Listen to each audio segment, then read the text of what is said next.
Waalaikumsalam. Senang bisa bertemu dengan Bapak. Sama-sama. Saya mahasiswa Harvard International University Interreligious Study di Connecticut, Pak.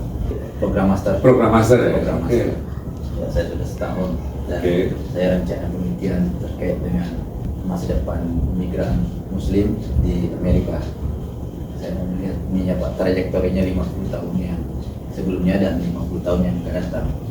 Bagaimana kemudian Muslim, kebijakan-kebijakan Presiden Amerika terhadap keberadaan Muslim imigran yang beberapa kali mendapat ancaman begitu Pak, terkait dengan keberadaannya di Amerika Serikat, terkait dengan Islamofobia dan segala macam.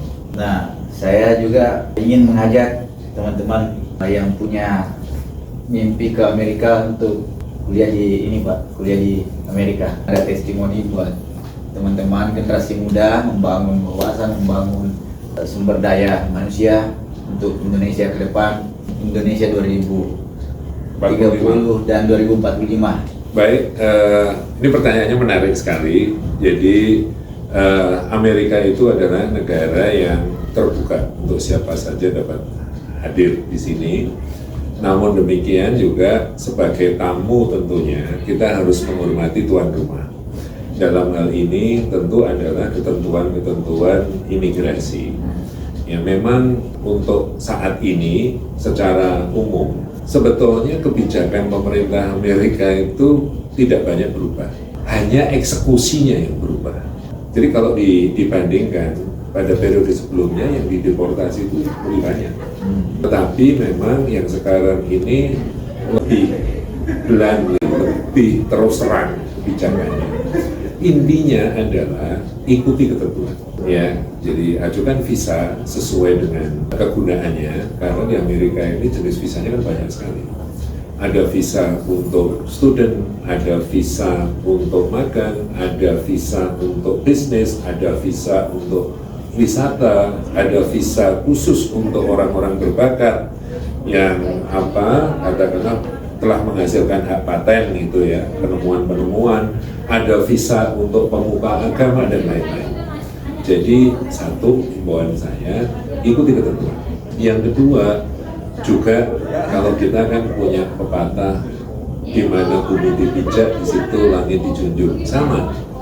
Hormati juga ketentuan dari pemerintah di sini, insya Allah aman. Yang berikutnya tentang Muslim Islamofobia itu terjadi terutama ketika post 9/11 tahun 2001. Ya setelah itu kesini kan banyak keterbukaan informasi dan lain-lain, dan ternyata sekarang kaum Muslim ada dua sebetulnya, ada 3 track di dalam hubungan antar negara. Satu government to government, nggak ada masalah kita. Yang kedua adalah business to business atau people to people, itu track yang lain. Dari people to people, saya lihat juga masyarakat Amerika juga semakin terbuka. Bedanya adalah beberapa tahun yang lalu belum marak media sosial. Media sosial itu kadang lebih menakutkan dari apa yang terjadi. Itu yang sering kali terjadi. Karena orang bisa mengemukakan pendapatnya semau gue. Gitu. Nah inilah yang sebetulnya mungkin di pemerintah manapun juga nggak mau juga kan kalau terjadi hal-hal yang memang mendiskreditkan pemerintah setempat. Jadi kalau saya lihat ke depannya pun seperti sholat terawih di Times Square, mungkin nggak ngebayang 5 tahun yang lalu. Tapi sekarang boleh dan widely diterima juga. Komunitas Muslim juga semakin terbuka, semakin banyak. Jumlah masjid semakin banyak. Tapi ada satu hal yang saya ingin pesan. Indonesia, walaupun sebagai negara berpenduduk Muslim terbesar di dunia, sekali lagi kita bukan negara Islam, tetapi negara berpenduduk Muslim terbesar di dunia.